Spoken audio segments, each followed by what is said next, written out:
वंदे मातरम। आप देख रहे अपना अंदाज न्यूज़ चैनल। अपना अंदाज न्यूज़ चैनल में आप सभी का स्वागत है। जहां 5 राज्यों में चुनावों का बहुत ही ज़बरदस्त चर्चा चल रही है।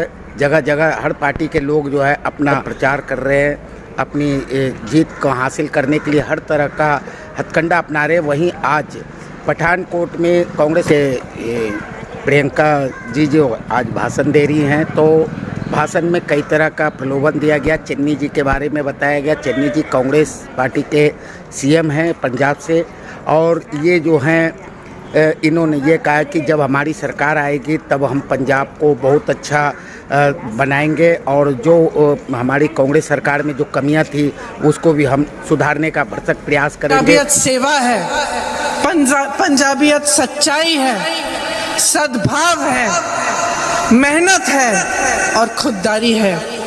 पंजाबियत ये है जो किसी के सामने नहीं झुकती, सिर्फ मालिक के सामने झुकता है पंजाबी। आज जो राजनीतिक दल जिनके नेता आपके सामने आकर पंजाबियत के बात करते हैं, उनमें से एक तो बड़े बड़े अपने उद्योगपति मित्रों के सामने झुक चुका है, और दूसरा अरविंद केजरीवाल जी, वह सिर्फ सियासत सत्ता के लिए किसी के सामने झुक जाएगा। ये सच्चाई है, और मैं आज यहाँ इसलिए आई हूँ क्योंकि मैं ये सच्चाई आपको समझाना चाहती हूँ। आप में बहुत विवेक है, बहुत समझदार हो, मैं जानती हूँ, लेकिन कुछ चीजें मैं आपके सामने रखना चाहती हूँ जिससे आप समझ पाएंगे कि यहाँ आपकी राजनीति में क्या क्या हो रहा है। देखिए, पूरी तरह से देश में अमीरों के लिए राजनीति चल रही है। अगर आप देखें कि यहाँ पठानकोट में कितनी छोटे छोटे बिजनेस हैं, मध्यम बिजनेस हैं, दुकानदार हैं जो अपनी रोजी रोटी चैन से कमाते थे, आज उनकी क्या परिस्थिति है। आज परिस्थिति ये है कि नोटबंदी लाई गई, जीएसटी थोपा गया, कोरोना और लॉकडाउन आया, लेकिन आपके लिए कोई राहत नहीं आई। कोरोना के समय, लॉकडाउन के समय आपने इतना संघर्ष किया, केंद्र सरकार से, भाजपा की सरकार से कोई राहत नहीं आई। स्मॉल और मीडियम बिजनेस के लिए किसी ने मदद नहीं किया। रोजगार की इतनी बड़ी समस्या है, रोजगार आते कहां से थे? बड़े बड़े पीएसयू से आते थे, रेलवेज, बीएचईएल, इस तरह के पीएसयू से। सारे के सारे पीएसयू बेच डाले। किसको बेचे? उन्हीं 2 उद्योगपतियों के सामने को बेच दिए, जिनके सामने आप रोज रोज झुकते हैं। बेच दिया आपने, और जो नहीं बेचे हैं उनको बेचने की योजना कर रहे हैं। रोजगार कहां से आएंगे? आप कहते रहते हैं, ऐलान करते रहते हैं, हम रोजगार पैदा करेंगे। इतने साल हो गए, कोई रोजगार पैदा नहीं हुए। सारे नौजवान बेरोजगार पड़े हुए हैं। किसानों को लीजिए, किसानों के लिए ऐसे कानून लाए जा रहे थे जो किसान के खून पसीने की मेहनत की कमाई उन्हीं उद्योगपतियों को देने जा रही थी। ये थे कानून। आप सब उसको अच्छी तरह से समझे। आपने आंदोलन किया। जो प्रधानमंत्री कल यहाँ पठानकोट आए चुनाव के लिए, वही प्रधानमंत्री अपने घर से बाहर 5-6 किलोमीटर नहीं आ पाए उन किसानों से मिलने के लिए। 1 साल उनसे आंदोलन कराया। अमेरिका गए, कनाडा गए, पूरी दुनिया में भ्रमण किया, अपने लिए 16,000 करोड़ के 2 हवाई जहाज खरीद लिए। किसान, गन्ना किसान का जो बकाया है 14,000 करोड़ है पूरे देश का, वो नहीं दिया। 16,000 करोड़ के 2 हवाई जहाज खरीद लिए, पूरी दुनिया का भ्रमण कर लिए, लेकिन किसानों से नहीं मिल पाए। एक भी बार अपने घर से नहीं निकले, आए, नहीं पूछा कि किसान भाई खड़े हैं, बहनें खड़ी हैं। 1 साल हो गया है, शहीद हो चुके हैं 700 किसान, लेकिन पूछने कोई नहीं आया कि आपके क्या हाल चाल है, क्यों आप इन कानूनों से इतने दुखी हैं, त्रस्त हैं। कुछ नहीं पूछा। उल्टा उनके मंत्री के बेटे ने 6 किसानों को जीप के नीचे कुचल दिया और कोई कार्रवाई नहीं हुई। जब हम लोगों ने आंदोलन किया तभी कार्रवाई हुई। जब हम उन परिवारों से मिलने जाना चाह रहे थे तो हमें रोकने के लिए हजारों पुलिस वाले तैनात थे, लेकिन जब वो मंत्री का बेटा उनको कुचल रहा था तो एक भी पुलिस वाले ने नहीं रोका। ये हालात है भाजपा की। आज कल पता चला कि उसी मंत्री के बेटे की जमानत भी हो गई है, वो रिहा भी होने जा रहा है। उसके पिताजी के साथ नरेंद्र मोदी जी स्टेज पे खड़े होते हैं आज भी।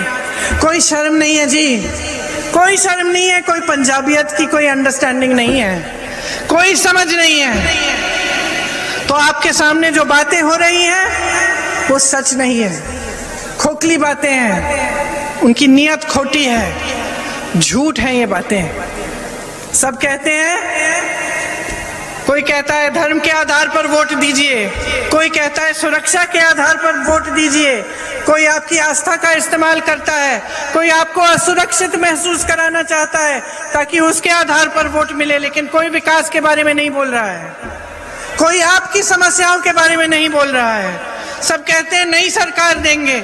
अरे पहले एक सरकार तो चलाइए। आपको मालूम है दिल्ली में पुलिस भी इनके अंडर नहीं है, अरविंद केजरीवाल जी के अंडर।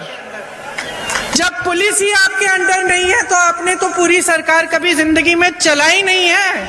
आप पंजाब आकर कौन सा लॉ एंड ऑर्डर देंगे? आप पंजाब आकर कौन सी सरकार चलाएंगे? आपकी तो ऐसी सरकार है जो एक भी फाइल पास नहीं कर सकती। एक बिल आया, मोदी जी ने, भाजपा ने एक बिल करवाया, पास करवाया, उसके जरिए आप तो फाइल भी खुद पास नहीं कर सकते बगैर उनकी इजाजत से। सरकार आपने चलाई नहीं है। आप पंजाब आके कह रहे हैं कि आप यहाँ पे नई सरकार देंगे। देखिए, आपने वो कहावत सुनी है, बड़े मियाँ तो बड़े मियाँ, छोटे मियाँ, फिर से बोलिए, छोटे मियाँ। बड़े मियाँ कौन?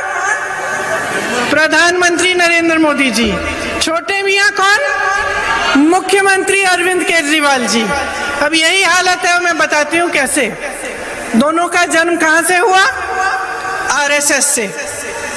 एक आरएसएस से उभरे, दूसरे ने एक आंदोलन किया हमारी सरकारों के खिलाफ, जिसका पूरा समर्थन आरएसएस ने किया था। एक ने आपको गुजरात मॉडल दिया। 2014 में पूरे देश ने उन पे आस्था, अपनी आस्था डाली उनमें, गुजरात मॉडल बोला और उनको वोट देके जिताया। कौन सा गुजरात मॉडल देखा है अपने देश में? उनका अब गुजरात मॉडल हो गया है। 2 गुजराती उद्योगपति हैं उनके, उन्हीं पर मॉडल चल रहा है। पूरा देश बेचा जा रहा है उनको। गरीब की कोई सुनवाई नहीं है, विकास की कोई बात ही नहीं है। अब दूसरे कह रहे हैं कि आपको दिल्ली मॉडल दिखाएंगे। मैं दिल्ली की हूँ, मैं बताती हूँ दिल्ली मॉडल। कोरोना में आपने देखा क्या हुआ? क्या हुआ दिल्ली में? सड़कों पे लोग दम तोड़ रहे थे। सड़कों पे ऑक्सीजन नहीं मिल रहा था, सुविधाएं नहीं थी। क्यों? अगर इतनी बड़ी काम किए हैं इन्होंने, स्वास्थ्य की सुविधाएं बनाई हैं, तो क्यों नहीं दिखी उस समय? शिक्षा के संस्थान कितने बनाए हैं इन्होंने? ना मोदी जी ने बनवाए, ना केजरीवाल जी ने बनवाए। मोदी जी ने आपको एक वचन दिया था 15 लाख रुपए मिलेंगे। किसको मिले जी? हाथ उठा लीजिए, दिखा दीजिए, किसी को मिले 15 लाख? नहीं मिले ना। अब केजरीवाल जी कह रहे हैं कि आपको 7 लाख रुपए तक आपका फायदा होगा। इसी तरह से मोदी जी विज्ञापनों पे हजारों करोड़ रुपए खर्चते हैं। अरे जहां जाइए वहां पे विज्ञापन दिखेगा। मैं यूपी में काम करती हूँ, विज्ञापन तो ऐसे बना रखे हैं जैसे यूपी में न जाने क्या क्या विकास हुआ है। रोज मैं गांव में जाती हूँ, किसी की रोजी रोटी नहीं कमाई जा रही है, किसी की महंगाई का सामना नहीं हो रहा है, बच्चे शिक्षित हैं, नौकरी नहीं मिल रही है, लेकिन विज्ञापन बहुत सुंदर है। उसी तरह से केजरीवाल जी ने भी बहुत बढ़िया बड़े खर्चे हैं, हजारों करोड़ रुपए विज्ञापनों पे। किसान कानून बनाया किसने? बड़े मियाँ जी ने। और सबसे पहले लागू करने वाले, उसको नोटिफाई करने वाले कौन? छोटे मियाँ। आंगनवाड़ी, आशा बहुएं, सब दुखी, चाहे बड़े मियाँ जी की सरकार में, चाहे छोटे मियाँ जी की सरकार में। आज भी आंदोलन, कल भी आंदोलन कर रही थी, सब सड़क पे बैठी थी। केजरीवाल जी ड्रग माफिया के सामने झुक गए। उन्होंने कहा आपको खूब रोजगार मिलेंगे। मोदी जी ने तो कहा था 20-25 लाख रोजगार देने वाले थे, तमाम बेरोजगार पड़े हुए नौजवान हर प्रदेश में। केजरीवाल जी ने कितने रोजगार दिए आपको मालूम है अपने राज्य में? बताइए। 440 नौकरियां दी हैं, 440 बस। अपने पूरे सालों के राज में सिर्फ 440 नौकरियां दी हैं। ये हालात हैं। सत्ता में आने के लिए तो कुछ भी कर डालेंगे। उनके एक साथी हैं, उनका कल बयान आया था, कह रहे थे कि केजरीवाल जी ने मुझे कहा कि अगर पंजाब के सीएम नहीं तो ठीक है, दुनिया के पहले नए देश के पीएम तो बन जाऊंगा मैं। समझे आप बात? आतंकवादियों के घर में जाके रहते हैं एक छोटे मियाँ साहब, और बड़े मियाँ किसानों को आतंकवादी कहते हैं। ये है सच्चाई आपके सामने कि सत्ता में रहने के लिए कुछ भी कर डालेंगे। पैसों का इस्तेमाल, आतंकवादियों के पास चले जाएंगे, धर्म का इस्तेमाल, जज्बातों का इस्तेमाल। लेकिन ये आपके विकास के लिए नहीं है, आपको आगे बढ़ाने के लिए नहीं है, ये खुद को आगे बढ़ाने के लिए, खुद के विकास के लिए। अब हम आपको कह रहे हैं कि असलियत ये है कि आपकी जो पंजाबियत है उसको बचाने वाले इस प्रदेश में आपके सामने जो मुख्यमंत्री जी चन्नी जी हैं वो है। आपकी पंजाबियत को बचाने वाले कांग्रेस के तमाम लीडर, बिट्टू जी जैसे, अमित जी जैसे, यहाँ मौजूद जैसे जितने भी लीडर हैं उनके जैसे, ये है आपकी पंजाबियत को बचाने वाले। क्योंकि ये वो नकली सरदार नहीं है जो मंच पे खड़े होकर बनावटी पगड़ी पहनते हैं। ये असली सरदार है, ये असली सरदार है, इनके दिलों में पंजाबियत है, हिम्मत वाले हैं। चन्नी जी ने 111 दिन में जितने हिम्मत वाले ठोस निर्णय लिए हैं, आप मुझे कोई भी सरकार दिखा दीजिए इस पूरे देश में जिसने 111 दिनों में इतना काम किया हो।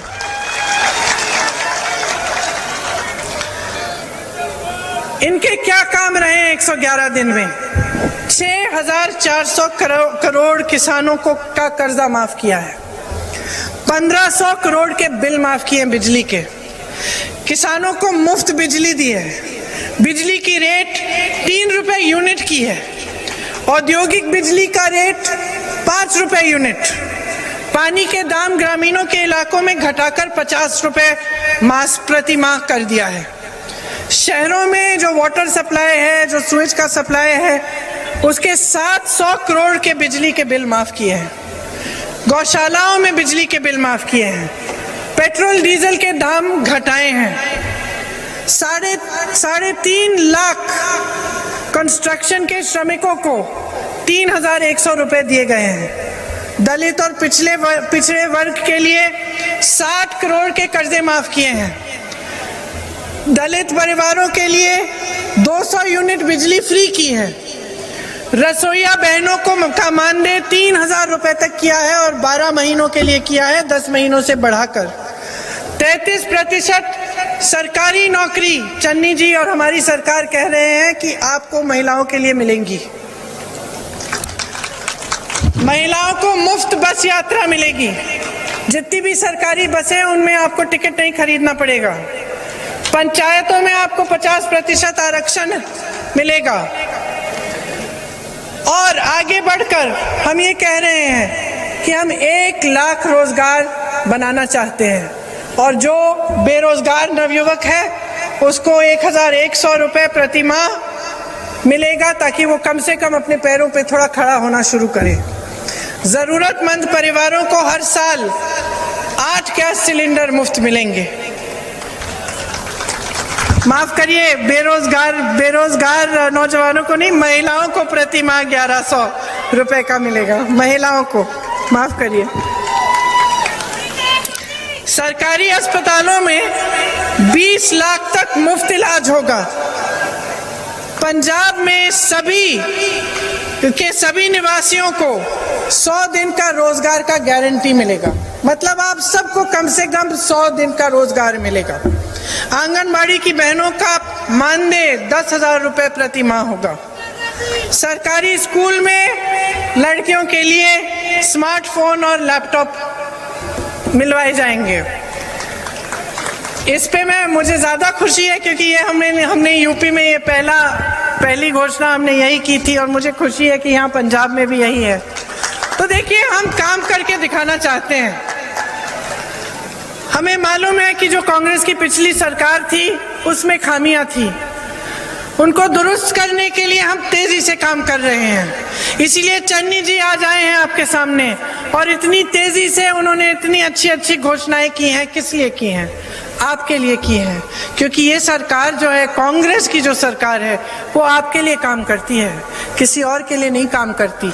अपने लिए नहीं कि अपने आप को आगे बढ़ा दिया, भूल गए कि स्टेज पे बिठाने वाले, नेता बनाने वाले कौन हैं? आप ही हैं। आप पब्लिक हैं, आपने बहुत शक्ति है, बहुत समझदारी है। अब आपके सामने एक मौका आ रहा है, चुनाव है। आप जो निर्णय लेंगे उस निर्णय से आपका भविष्य तय होगा। यहाँ मेरी इतनी सारी बहनें हैं, आप बच्चों की परवरिश करती हैं, मेहनत से अपने बच्चों को बड़ा करती हैं। क्यों करती हैं? आप चाहती हैं कि आपकी बेटियां आपकी तरह संघर्ष ना करें। आप चाहते हैं कि आपके बेटे आपकी तरह संघर्ष ना करें, उनका भविष्य बने, मजबूत बने, आगे बढ़े, है कि नहीं? सब यही चाहते हैं। तो अब उनके भविष्य को मजबूत कैसे बनाएंगे?